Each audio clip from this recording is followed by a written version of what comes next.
মিলে গেল বুথ ফেরত সমীক্ষার ফলাফল। জার্মান নির্বাচনের প্রাথমিক ফলাফলে সিডিইউ এর পক্ষে 28.5% ভোট, 20% ভোট পেয়েছে এএফডি। ভোট গণনার শেষে প্রাথমিক ফলাফল প্রকাশিত হয়েছে জার্মানিতে।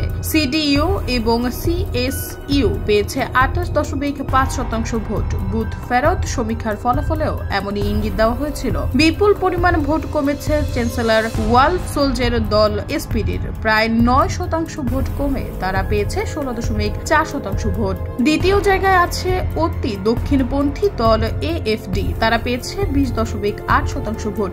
পরিস্থিতি যা তাতে কোনো দলের পক্ষেই এককভাবে সরকার গঠন করা সম্ভব নয়। এই পরিস্থিতিতে সিডিইউ আগে জানিয়ে দিয়েছিল যে তারা এএফডির সঙ্গে সরকার গড়বে না, ফলে দ্বিতীয় বৃহত্তম দল হয়েও সরকারে থাকতে পারবে না অতি দক্ষিণপন্থীরা। অন্যদিকে দুটি জোট তৈরির সম্ভাবনা তৈরি হয়েছে। এক, সিডিইউ এসপিডিকে সঙ্গে নিয়ে নতুন সরকার তৈরি করবে, অথবা তারা গ্রিন পার্টি বা সবুজ দলকেও জোট সঙ্গী করতে পারে। তবে সিডিইউ নেতা ইতিমধ্যেই জানিয়ে দিয়েছে জোট নিয়ে দীর্ঘ আলোচনা হবে। এএফডি জানিয়েছে তাদের বিরুদ্ধে প্রতিটি দল যে ফায়ার ওয়াল তৈরি করেছিল, ভোটাররা তার বিরুদ্ধে ভোট দিয়েছে।